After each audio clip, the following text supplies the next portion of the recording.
প্রত্যেকটি জায়গায় ভঙ্গুর, প্রত্যেকটি জায়গায় নষ্ট হয়ে গেছে। আপনারা সাদাকে সাদা বলুন, কালোকে কালো বলুন, কোনো আপত্তি নেই।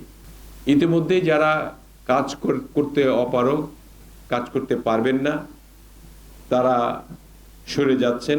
প্রত্যেকটি আমাদের যারা সংসদ সদস্য নির্বাচিত হয়েছেন সারা বাংলাদেশে, তাদের সঙ্গেও তিনি মত বিনিময় করবেন।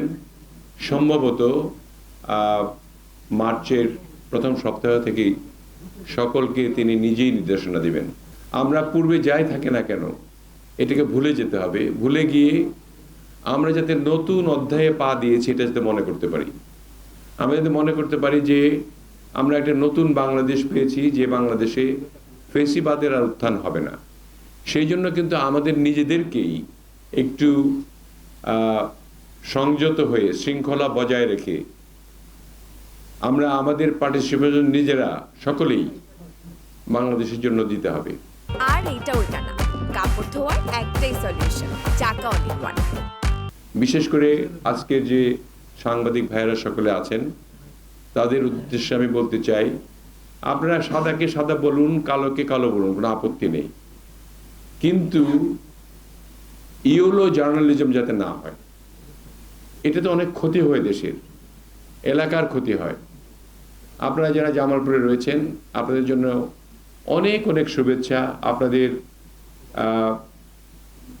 যত ধরনের অসুবিধা আছে, আমাদের তথ্যমন্ত্রী আমার বন্ধুবর ইতিমধ্যেই আপনাদের ওয়েস্ট বোর্ড নিয়ে কথা বলেছে, আপনাদের সুবিধা অসুবিধা নিয়ে কথা বলেছে।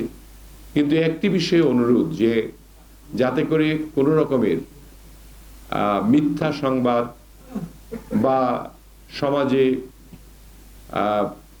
বিশৃঙ্খলা ঘটানোর জন্য কোনো রকমের বিভ্রান্তিকর খবর এগুলা ছাপানো না হয়। প্রত্যেকটি জায়গায় ভঙ্গুর, প্রত্যেকটি জায়গায় নষ্ট হয়ে গেছে, প্রত্যেকটি জায়গায় দুর্নীতির ছোঁয়া রয়েছে এবং বিস্তর দুর্নীতি ঘটেছে ইতিমধ্যেই। সেগুলিকে পূরণ করতে হলে আমাদের সময় বেশি দিতে হবে, কাজ বেশি করতে হবে। ইতিমধ্যে যারা কাজ করতে অপারগ, কাজ করতে পারবেন না, তারা সরে যাচ্ছেন। এটা একটা ভালো সাইন। যারা কাজ করতে পারবেন, যারা সক্ষম হবেন দেশের কাজ করার জন্য, জনগণের কাজ করার জন্য, তারাই যাতে প্রজাতন্ত্রের কাজ করেন, এটাই হলো মূল উদ্দেশ্য। এই ফেব্রুয়ারি মাস পর্যন্ত কৃষি ঋণ 10,000 টাকা যাদের ছিল এবং তাদের সুদসহ মওকুফ করে দেওয়া হয়েছে।